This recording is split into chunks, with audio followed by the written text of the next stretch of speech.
In our headlines this morning, Dr. Mrs. Obiano empowers over 350 more skill acquisition trainees. Police raid brothel at Enugu arrest suspected underage prostitutes. 2 suicide bombers killed in Borno State. On the foreign scene, Iran defends missile test program after U.S. allegation. Good morning and welcome to the news. My name is Nonye Mwokoye. Over 350 trained small-scale entrepreneurs are to commence their business careers as the wife of the governor, Dr. Mrs. Ebelechukwu Obiano, has presented various startup tools and cash to them at the Governor's Lodge, Amobia. The beneficiaries, who are the 5th batch since the inception of the Skills Acquisition Program in 2014, had previously undergone 6 weeks of successful intensive training on various chosen enterprises, including bakery, silk making, tailoring and fashion design, computer repair and hairdressing.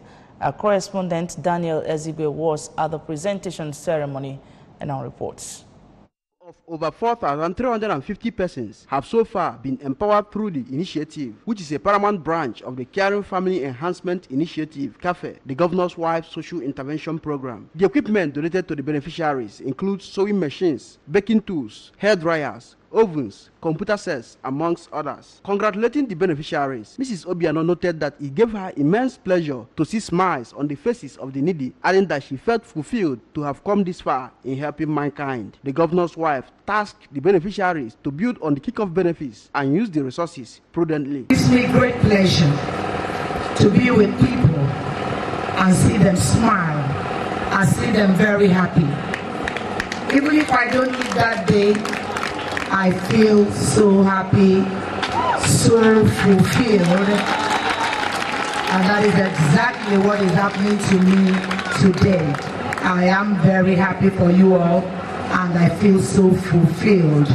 The member representing Idemili North at the State House of Assembly, Mrs. Nkoli Mmebuaneze, who also witnessed the occasion, said the governor's wife has set a commendable standard through her immeasurable charity works. The Commissioner for Social Welfare, Children and Women Affairs, Lady Ndidi Mezuo, said the empowerment, which is an all-Anambra resident scheme, has projected Mrs. Obiano's sincere compassion for all persons, irrespective of ethnic and religious affiliation. I want to go previous administration inherited. Last thing in each I man Jogwania, each to go to Kizu, Semomba. I could be there by Akalema, Imemada Summit. It's not one summit, but if I Augusta. We all the 189 communities I went in Anambra State. Ijegiembo, Jayebo, Jayanketo. In Anambra, I want to get now Mabatoi. You shall Mabatoi, but not one from na small size man. Timbro governor, J first time, or the second time, Gilligan Nazo, no name net other. But Jumoyeme, Manadro, Mama, you Tabico Coproniaka. In their separate remarks, the Transition Committee Chairman of Anambra West Council Area, Honorable Sylvester Okafo, and a former Transition Committee Chairman of Oka North, Honorable Emeka Onwuzuka, noted that the governor's wife's benevolence has impacted positively in the lives of the less privileged in the state and urged the beneficiaries to reciprocate the gesture with productivity and hard work. Earlier in their respective addresses, the coordinator of the CAFE Skills Acquisition Training, Mrs. Eyuche Wankwo, and the director, Mary Sumner Vocational Institute, Oka, where the beneficiaries had undergone trainings, Lady Ngozi Ezomike, said the yields of the program have added greatly to its ideology of self-sufficiency and entrepreneurial independence. The beneficiaries, who received startup funds of 20,000 naira each, as well as 2,000 naira to pay for transportation of their equipment home, described the intervention as a dream come true and said the governor's wife has built a solid foundation for their aspirations.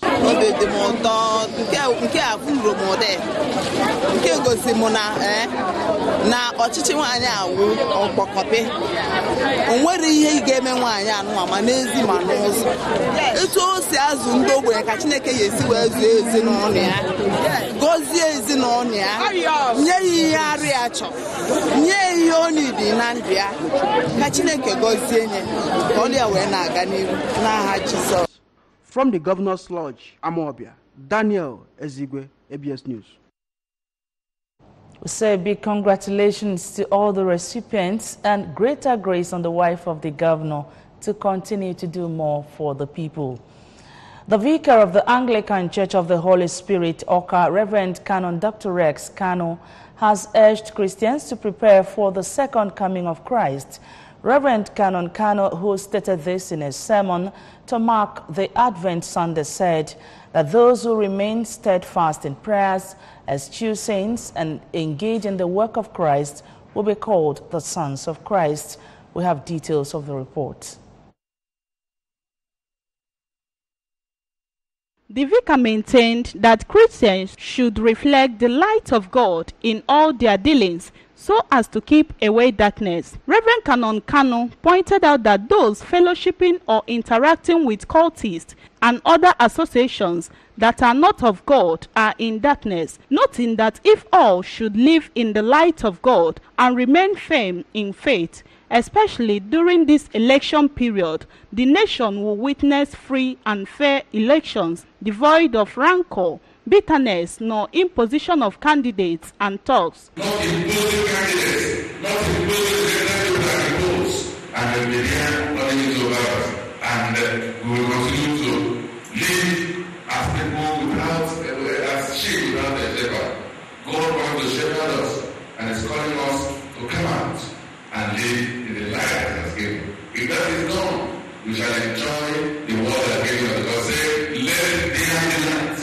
And there was light. Let that light continue to shine, that we may have joy, eternal joy in Him who has made us. At St. Francis of Assisi, Oka, a visiting priest, Reverend Father Venatus Obuago, in his homily stressed the need to sing praises to God for His goodness, mighty deeds, and compassionate heart. Number 7, God inhabits praises. God dwells in the praises of His people. Psalm 22 verse 10.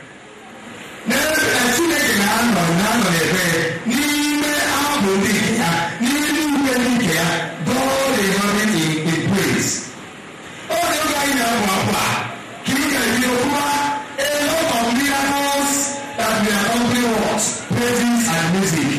Meanwhile, the priest in residence, Anglican Church of Resurrection, Amobia, Reverend Prince Chukudum, has called on Christians to ensure their faiths are focused on the will of God. Reverend Chukudum stressed the need for showing appreciation, gratitude, and thanksgiving to God, always calling on all to invest where their wealth will not perish.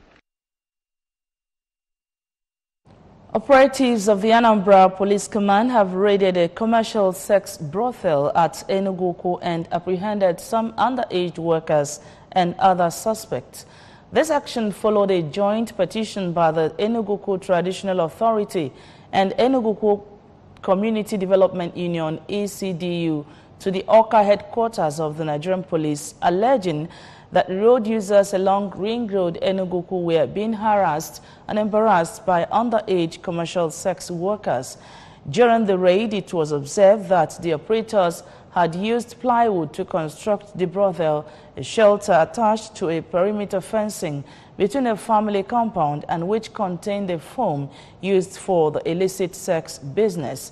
The brothel was sealed immediately after the raid, while the suspected commercial sex workers and those patronizing them were taken to police headquarters in Oka. The raid was supervised by the President General of Enugu Community Development Union, Comrade Boni Ozonkwako, with the help of Urokwe village youths.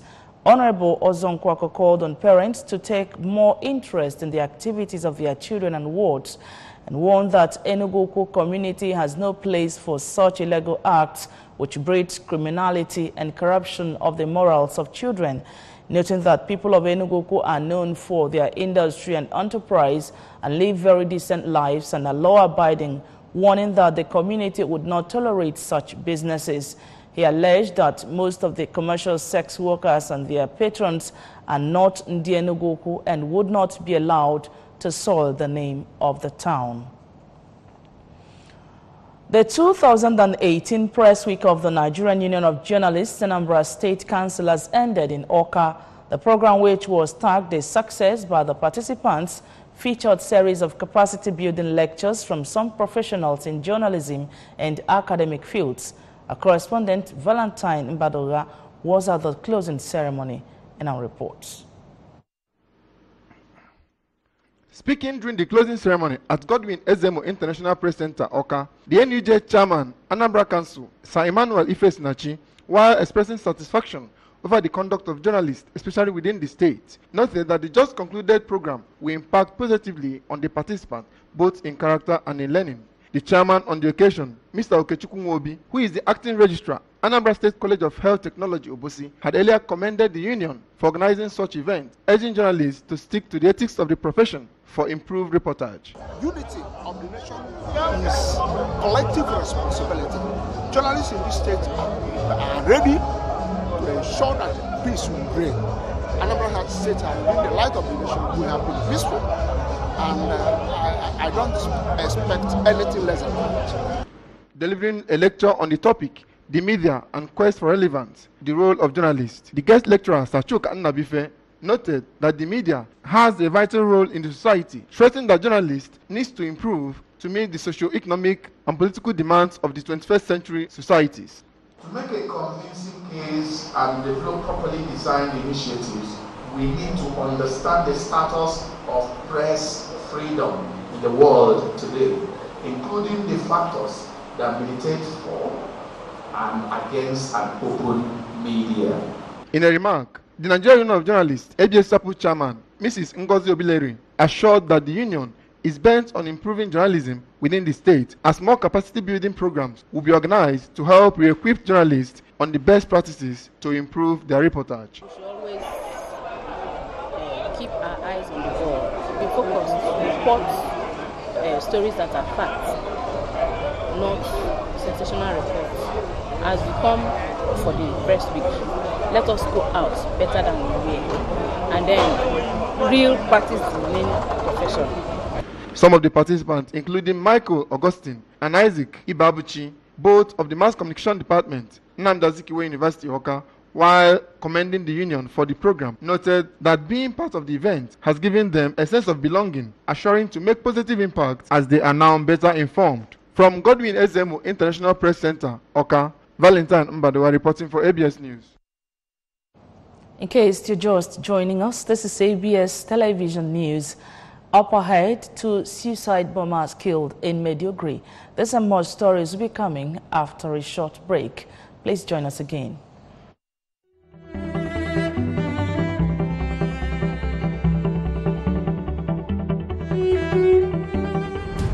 Enroll now.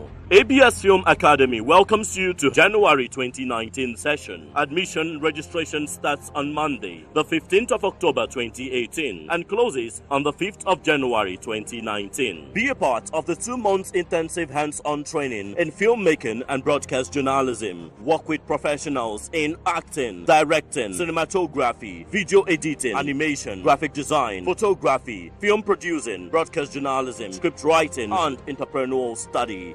At the end of 2 months, you produce a series of short films with your colleagues as your final project. Registration is ongoing at Anambra Broadcasting Service, Aroma Junction, Oka, Anambra State. Registration fee is 1,000 naira and course fee is 30,000 naira. For inquiries, call Pascal on 0703 531 4457 or Pink Lady on 0708 486 5161 or visit www.absradiotv.com. ABS Film Academy. Theory meets practice.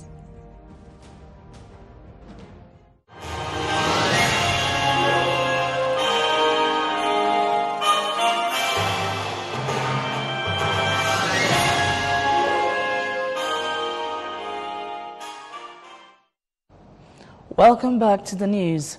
The Nigerian army said a suicide attempt by Boko Haram at the neighborhood of Muna Garage in Maiduguri has failed, with the 2 suicide bombers killed in the blast while 5 civilian JTF members in the market were injured.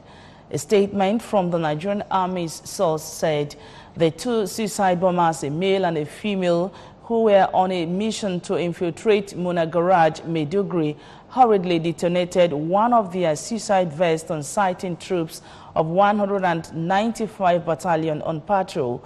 It explained that the patrol team quickly moved to the scene and discovered it was only the female suicide bomber's vest that was detonated, killing herself and the male suicide bomber.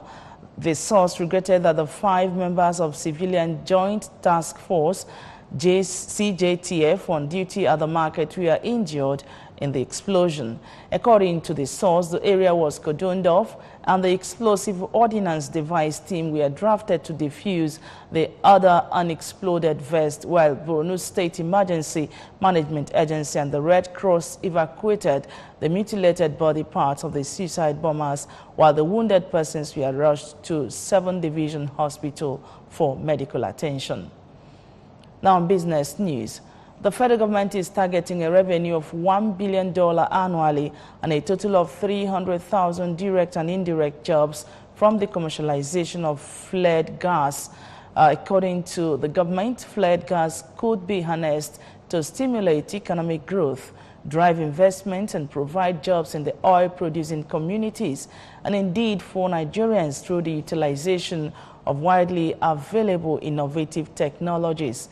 In a document on Nigerian gas flare commercialization program that was made available to newsmen in Abuja by the NGFCP program manager at the Federal Ministry of Petroleum Resources, Justice Deferaka, it was stated that the Federal Executive Council approved the NGFCP as the mechanism for implementing Nigeria's commitment to eliminate routine gas flaring. The government stated that the recently gazetted Flare Gas Regulations 2018 is the legal basis for the implementation of the NGFCP and the payment regime for gas flaring. The NGFCP is developed by the FMPR, Nigerian National Petroleum Corporation, Department of Petroleum Resources, and the implementation team of the NGFCP, comprised advisor teams from the World Bank and USAID under the leadership of Ministerial Steering Committee that reports to the Minister of State for Petroleum Resources. In the document, Deferaka explained that global energy demand would nearly double by 2050 and noted that most of the increase would come from the world's emerging economies as a result of population growth and improved standards of living. Now, on entertainment news, an Egyptian actress is set to face trial next month for wearing a see-through dress at the Cairo International Film Festival that showed her legs, a judicial source said. Rania Youssef appeared at the closing session of the event wearing a black lacy dress that exposed what some commentators described as a swimsuit beneath it. This prompted 2 lawyers to lodge a case against her, accusing the actress of inciting debauchery, a charge that could land her in jail for up to 5 years if she is convicted, the source said. The first legal case alleging obscenity was filed by lawyer Amro Abdesalam, and the second by Samir Sabri, another lawyer known for taking celebrities to court. Sabri told newsmen that Youssef's appearance did not meet societal values, traditions, and morals, and therefore undermined the reputation of the festival and the reputation of Egyptian women in particular. Her trial is scheduled to begin on January 12.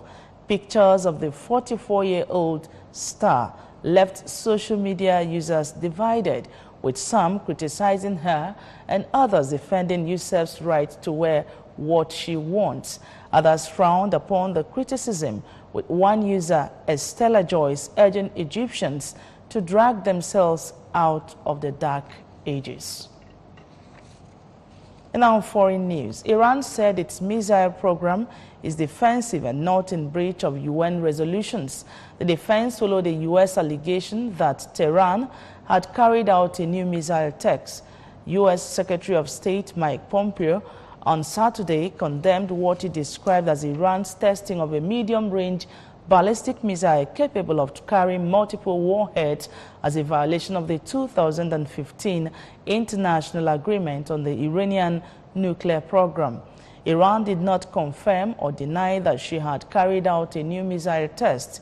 Under the UN resolution enshrining the 2015 nuclear deal with Britain, China, France, Germany, Russia, and the United States, Iran is called upon to refrain for up to 8 years from work on ballistic missiles designed to deliver nuclear weapons. Iran has repeatedly said its missile program is purely defensive and denied its missiles are capable of being tipped with nuclear warheads. President Donald Trump pulled Washington out of the nuclear deal approval before he took office in May and reimposed sanctions on Tehran. Trump said the deal was flawed as it did not include curbs on Iran's development of ballistic missiles or its support for armed proxies in Syria, Yemen, Lebanon, and Iraq. Now sports. Morocco and South Africa are ready to step in after Confederation of African Football stripped Cameroon of the 2019 African Cup of Nations hosting right. AFCON CAF cited insecurity and inadequate facilities as reason for shopping for a new host for the new 24-team format tournament built for June 15 to July 3. Morocco, who lost out to a United States, Mexico, Canada bid to host the 2026 World Cup, have regularly been reported as possible replacement. The North Africans had been set to stage the 2015 Cup of Nations before being stripped of its hosting rights in a row over the Ebola outbreak. South Africa is the only African country to stage a World Cup in 2010 and last staged the Cup of Nations in 2013. CAF inspectors recently traveled to the country, which last hosted the tournament in 1972, to check security, infrastructure, stadiums, and accommodation. Cameroon is experiencing a tense security situation with persistent attacks by Boko Haram jihadists in the north and a conflict between the army and separatists in the two English-speaking regions. That recalls the trauma that preceded the 2010 Cup of Nations in Angola when the Togo team bus was attacked with 3 dead 2 days before the opening match. Remember that you can follow news and programs on ABS from any part of the world by logging on to our website www.absradiotv.com. Like us at www.facebook.com/absradiotelevision. You can follow us on Twitter and Instagram at ABS Radio TV. The main points of the news once again. Dr. Mrs. Obiano has empowered over 350 more skill acquisition trainees. Police have raided brothel at Enugu, arrested suspected underage prostitutes. 2 suicide bombers have been killed in Borno State. And from the foreign scene, Iran defended missile test program after U.S. allegation. And that's just about it on the news for this morning. Thanks so much for your time. My name is Nonye Mwokoye. Good morning, Anambra continues.